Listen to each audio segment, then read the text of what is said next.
Hi friends, പുതിയൊരു വീഡിയോയിലേക്ക് എല്ലാവർക്കും സ്വാഗതം. കാഞ്ചന വിശാലിനെ വിളിച്ച് പറയുകയാണ്, അക്ഷരൻ എന്നോട് ഇവിടേക്ക് വരാൻ പറഞ്ഞിട്ടുണ്ട്, നീ എത്രയും പെട്ടെന്ന് ഇവിടേക്ക് വാ. അമ്മയുടെ മനസ്സിലുള്ള ആഗ്രഹം പോലെ നടക്കുമെന്ന് തോന്നുന്നുണ്ട്. അമ്മ എന്താണാവോ മനസ്സിൽ ആഗ്രഹിച്ചിട്ടുള്ളത്? ഞാനും അക്ഷരയും ശ്രുതിമോളും ഒന്നിച്ച് ജീവിക്കണം എന്നുള്ളതല്ലേ, അത് തന്നെയാണ് എൻ്റെ ആഗ്രഹം. അത് സാധിക്കുമെന്ന് ഇപ്പോൾ എനിക്ക് തോന്നുന്നുണ്ട്. ഇല്ല അമ്മേ, ഒരിക്കലും ആ ആഗ്രഹം നടക്കാൻ പോകുന്നില്ല. അവിടെ എല്ലാവരും സമ്മതിച്ചാലും ഞാൻ സമ്മതിക്കില്ല. ഒരിക്കലും അമ്മയുടെ ആഗ്രഹം വെറുതെ മനസ്സിൽ കൊണ്ട് നടക്കണ്ട. ഇതൊരിക്കലും നടക്കാൻ പോകുന്നില്ല. അതുകൊണ്ട് നടക്കാൻ പോവാത്ത ആഗ്രഹങ്ങളൊന്നും മമ്മി വെറുതെ മനസ്സിൽ കൊണ്ട് നടക്കണ്ട, അത് വിട്ടേക്ക് എന്ന് പറഞ്ഞിട്ടാണ് ഫോൺ വെക്കുന്നത്. അങ്ങനെ അക്ഷര വിളിച്ച സ്ഥിതിക്ക് വിശാൽ അവിടേക്ക് ചെല്ലാമെന്ന് തീരുമാനിക്കുകയാണ്. പിന്നീട് ചന്ദ്രയുടെ അടുത്തേക്ക് പ്രേമ ചെല്ലുകയാണ്. എന്നിട്ട് ചോദിക്കണം, അല്ല കൊച്ചെ, നിന്റെ പേരെന്താന്നാ പറഞ്ഞത്? ചന്ദ്രനായാലും ശരി, സൂര്യനായാലും ശരി, ഞാൻ ആശുപത്രിയിൽ നിന്ന് കൊണ്ടുവന്ന എൻ്റെ ഡ്രസ്സുകളൊക്കെ ഉണ്ട് താഴെ, അത് നീ കൊണ്ടുപോയി പെട്ടെന്ന് അത് അലക്കിയിടണം. ഞാനോ? പിന്നെ നീ ഈ വീട്ടിലെ വേലക്കാരിയല്ലേ, അപ്പോൾ നീ അത് ചെയ്യണം. ഞാൻ ഈ വീട്ടിലെ വേലക്കാരിയൊന്നുമല്ല, നിങ്ങളുടെ അനിയൻ സിദ്ധുവിൻ്റെ ഭാര്യയാണ്. എന്താ നീ പറഞ്ഞത്? അതെ, നിങ്ങളുടെ അനിയൻ സിദ്ധുവിൻ്റെ ഭാര്യയാണ് ഞാൻ. അത് കേട്ടതോടെ പ്രേമ ചന്ദ്രയുടെ കാരണം നോക്കി ഒന്നങ്ങ് പൊട്ടിക്കാൻ കേട്ടോ. എന്നിട്ട് പറയുകയാണ്, നീ എന്താ പറഞ്ഞത്? ഇല്ലാത്ത കാര്യം പറയുന്നു. എനിക്ക് ആരാടി അനിയനുണ്ട് എന്ന് പറഞ്ഞത്? ഇങ്ങനെ വേണ്ടാത്തത് പറഞ്ഞാലുണ്ടല്ലോ എന്ന് പറഞ്ഞുകൊണ്ടാണ് അടിക്കുന്നത്. അപ്പോൾ നിങ്ങൾ എന്നെ അടിച്ചുവല്ലോ. അയ്യോ സോറി, നീ എന്നോടങ്ങ് ക്ഷമിച്ചേക്ക്. നിനക്കിവിടെ വല്ലാതെ നൊന്തു പോയോ? ഇനിയിപ്പോൾ ഈ കവളത്ത് അടി കിട്ടിയില്ല എന്നുള്ള വിഷമവും ഉണ്ടാവും എന്ന് പറഞ്ഞതോടെ വീണ്ടും അപ്പുറത്തെ കാരണവും നോക്കി പ്രേമ ഒന്നങ്ങ് പൊട്ടിക്കാൻ കേട്ടോ. അതോടുകൂടി ചന്ദ്ര അങ്ങ് പൊട്ടിക്കരയാണ്. എന്നിട്ട് പറയാണ്, ഇനി മേലിൽ ഇതുപോലെയുള്ള വേണ്ടാത്ത കാര്യങ്ങളൊന്നും നീ എന്നോട് പറഞ്ഞേക്കരുത്. ഞാൻ പറഞ്ഞ ജോലി നീ അങ്ങ് ചെയ്താൽ മതി. നീ ഇപ്പോൾ ഇനി എൻ്റെ ഡ്രസ്സുകളൊക്കെ എന്ത് ചെയ്യാനാണ് ഉദ്ദേശിക്കുന്നത്? ഞാൻ അത് കൊണ്ടുപോയി അലക്കിയിടാം. എന്തിൽ? വാഷിംഗ് മെഷീനിലാണോ? അതെ, വാഷിംഗ് മെഷീനിൽ തന്നെ. എങ്കിൽ വാഷിംഗ് മെഷീനിലിട്ട് അലക്കിയാൽ ഇനിയും ഞാൻ അതുപോലെ അലക്കും.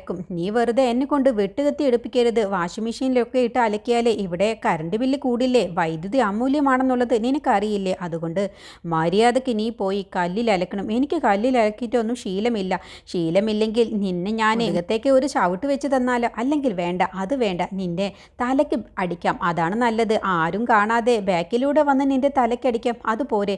എനിക്ക് ഇങ്ങനെ ഒന്നും ചെയ്ത് ശീലമില്ലാത്തത് കൊണ്ടാണ് പറയുന്നത്. ശീലമൊക്കെ തന്നെ വന്നോളും. നീ മര്യാദയ്ക്ക് ഞാൻ പറഞ്ഞതുപോലെ ചെയ്തോ, അല്ല എന്നുണ്ടെങ്കിൽ ഞാൻ വെട്ടുകത്തിയാണ് എടുക്കാൻ പോകുന്നത്. അതോടുകൂടി ചന്ദ്ര കരഞ്ഞുകൊണ്ട് പ്രേമയുടെ ഡ്രസ്സുകളൊക്കെ എടുത്ത് തിരുമ്പുന്ന കല്ലിലേക്ക് കൊണ്ടുപോകാൻ കേട്ടോ. എന്നിട്ട് പറയണേ, നിനക്ക് ഇനി ശീലമില്ലെങ്കിൽ ഇതൊക്കെ ഞാൻ ശീലമാക്കി തരാം, ഇങ്ങ് വാടി എന്ന് പറഞ്ഞ് ചന്ദ്രയുടെ കൈ പിടിച്ചുകൊണ്ടാണ് കേട്ടോ പ്രേമ പോകുന്നത്.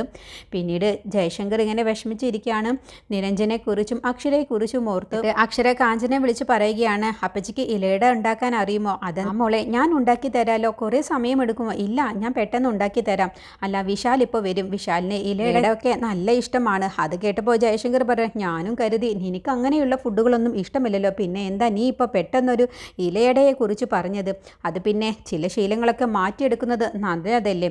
ആ ഭക്ഷണത്തിൻ്റെ കാര്യങ്ങളൊക്കെ ചിലപ്പോൾ മാറ്റിയെടുക്കുന്നതൊന്നും കുഴപ്പമില്ല, പക്ഷേ അങ്ങനെയല്ല ജീവിതത്തിൻ്റെ കാര്യമാകുമ്പോൾ അതിനെ ഞാൻ മാത്രം വിട്ടുവീഴ്ച ചെയ്താൽ പോരല്ലോ ഡാഡി. ഒരുപാട് താന്നു കൊടുക്കാനൊന്നും എന്നെ കിട്ടില്ല ഡാഡി. അക്കാര്യത്തിൽ എനിക്ക് ഡാഡിയുടെ സ്വഭാവമല്ല ഉള്ളത്, എനിക്ക് മമ്മിയുടെ സ്വഭാവമാണുള്ളത്. അതുകൊണ്ട് രണ്ട് കൈയടിച്ചാലല്ലേ ശബ്ദമുണ്ടാവൂ.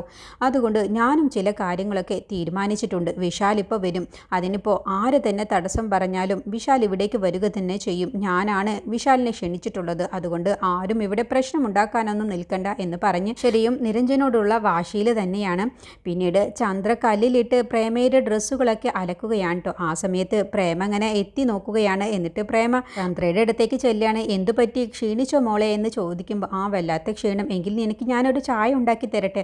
കിട്ടിയാൽ കൊള്ളാം. അല്ലെങ്കിൽ ചായ വേണ്ട മോളെ, സംഭാരം ഉണ്ടാക്കിയാലോ? എന്തായാലും കുഴപ്പമില്ല. അല്ലെങ്കിൽ അതും വേണ്ട, ഞാൻ ജ്യൂസ് എടുത്താലോ? അങ്ങനെ ഓരോന്നായിട്ട് പ്രേമ മാറ്റി മാറ്റി പറയുകയാണ് കേട്ടോ. അപ്പോൾ ചന്ദ്രയ്ക്ക് ദേഷ്യം പിടിക്കുകയാണ്. എനിക്കൊന്നും വേണ്ട, ഞാൻ തന്നെ ഇട്ട് കുടിച്ചോളാം. അത് പറ്റില്ല, എൻ്റെ ഡ്രസ്സ് അലക്കിയിട്ടല്ലേ മോളിങ്ങനെ ക്ഷീണമായിട്ടുള്ളത്, അതുകൊണ്ട് ഞാൻ തന്നെ മോൾക്കുള്ള ചായ ഇട്ടുകൊണ്ട് വരാമെന്ന് പറഞ്ഞ് പ്രേമ ചായ ഇടാൻ വേണ്ടി പോവാട്ടോ. അങ്ങനെ ചായ ഇട്ട ശേഷം അതിലേക്ക് പഞ്ചസാരയ്ക്ക് പകരം ഉപ്പാണ് ഇടുന്നത്. അങ്ങനെ ഉപ്പിട്ട് കലക്കിയ ആ ചായ ഒന്ന് ടേസ്റ്റ് ചെയ്ത് നോക്കുക കേട്ടോ. അപ്പോൾ വായിൽ കൊടുക്കാൻ പറ്റുന്നില്ല. അപ്പോൾ എന്തായാലും ഇത് പുതിയ ഒരു ചായ തന്നെ, സാപ്പിട്ട ചായ, ഇതൊരു വെറൈറ്റി തന്നെ എന്ന് പറഞ്ഞുകൊണ്ട് ചന്ദ്രയുടെ അടുത്തേക്ക് ചായയുമായിട്ട് ചെല്ലുക കേട്ടോ. എന്നിട്ട് ചന്ദ്ര വായിലേക്ക് വെച്ചതോടുകൂടി ചന്ദ്ര അങ്ങ് തുപ്പിക്കളയുകയാണ്. എന്നിട്ട് ഛർദ്ദിക്കാൻ വരുന്നത് പോലെ കാണിക്കുകയാണ്. എന്താണ് ഈ കാണിക്കുന്നത്? ഇത് ചായയല്ലല്ലോ, ഇതിൽ ഉപ്പാണ് ഇട്ടിരിക്കുന്നത്. അതെന്താ, ഉപ്പിട്ട ചായ കുടിക്കാൻ പറ്റില്ലേ? ഉപ്പ് കൊണ്ടല്ലേ എല്ലാ വിഭവങ്ങളും ഉണ്ടാക്കുന്നത്. ഉപ്പിട്ട് അച്ചാർ ഉണ്ടാക്കാം, ഉപ്പിട്ട് എന്ത് വിഭവം വേണമെങ്കിലും ഉണ്ടാക്കാം. ഉപ്പിട്ടിട്ട് തന്നെയല്ലേ എല്ലാ വിഭവങ്ങളും ഉണ്ടാക്കുന്നത്. പിന്നെ എന്താ, ഉപ്പിട്ട് ചായ കുടിച്ചാലും മര്യാദയ്ക്ക് നീ കുടിച്ചോ.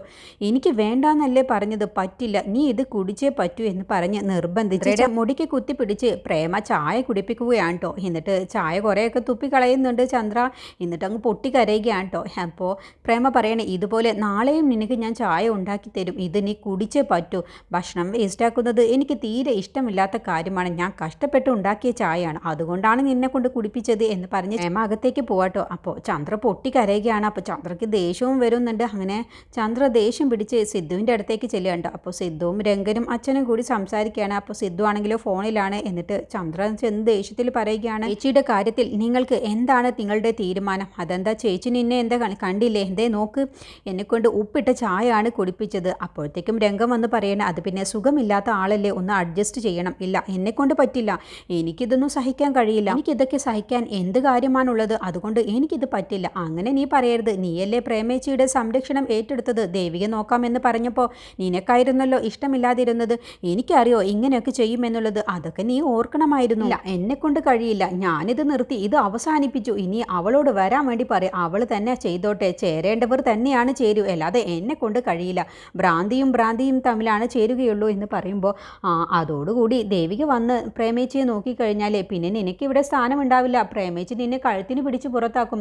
അപ്പോൾ അതെന്താ സിദ്ധു നീ അങ്ങനെ പറഞ്ഞത് എന്ന് രംഗം ചോദിക്കുക. അത് പിന്നെ പ്രേമേച്ചി ഇവളെ കണ്ടിട്ട് ഹോം നേഴ്സ് ആണെന്നാണ് കരുതിയിട്ടുള്ളത്. അപ്പോൾ പിന്നെ ഇവൾക്ക് ഇവിടെ ജോലി ഇല്ലെങ്കിൽ പിന്നെ ഇവളെ ഇവിടെ ആവശ്യമില്ലല്ലോ എന്ന് പറഞ്ഞ് പ്രേമേച്ചി പുറത്താക്കുകയല്ലേ ചെയ്യൂ.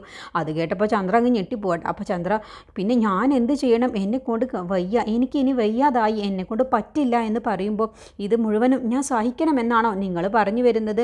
കുറച്ച് ദിവസത്തേക്കല്ലേ ഉള്ളൂ, കുറച്ച് ദിവസം കഴിഞ്ഞാൽ നിനക്ക് ഡിവോഴ്സ് കിട്ടി നിനക്ക് ഈ വീട്ടിൽ നിന്നും രക്ഷപ്പെടാലോ. എങ്ങനെ രക്ഷപ്പെടാനാണ്? എനിക്ക് തോന്നുന്നില്ല. അതിൻ്റെ മുന്നേ ഇവരെൻ്റെ 16 അടിയന്തരം കഴിക്കുമെന്നാണ് തോന്നുന്നത്. ഇതെല്ലാം എൻ്റെ തലവിധിയാണ് എന്ന് പറഞ്ഞ് ചന്ദ്ര കരഞ്ഞോണ്ട് പോവാട്ടോ. അപ്പോൾ രംഗനോട് സിദ്ധു പറയണേ, ഇത് ഇവൾക്ക് അത്യാവശ്യം തന്നെയായിരുന്നു, ഞാൻ ഇക്കാര്യത്തിൽ പ്രേമേച്ചിയോടൊപ്പമാണ് എന്ന് പറഞ്ഞ് സിദ്ധു അകത്തേക്ക് പോവാണ്. പിന്നീട് വിശാലാക്ഷരയുടെ വീട്ടിലേക്ക് വരിക കേട്ടോ. അപ്പോൾ സ്വാമിയോട് ജയശങ്കർ പറയണ, അവനെ ഇവിടെ അകത്തേക്ക് കയറ്റരുത്, നീ പോയി തടയ്. അപ്പോൾ സ്വാമി തടയുന്ന സമയത്ത്, നിങ്ങളെന്തിനാണാവോ എന്നെ തടയുന്നത്? ഞാനിവിടേക്ക് വലിഞ്ഞു കയറി വന്നതൊന്നുമല്ല, എന്നെ വിളിച്ചിട്ടാണ് ഇവിടേക്ക് വന്നത്. അപ്പോഴത്തേക്കും അക്ഷര വരികയാണ്, വിശാലിനെ വെറുതെ തടയാൻ നിൽക്കണ്ട, ഞാൻ വിളിച്ചിട്ടാണ് വിശാൽ വന്നത്, നീ എന്തിനാണ് വെറുതെ പ്രശ്നം ഉണ്ടാക്കുന്നത് അക്ഷര?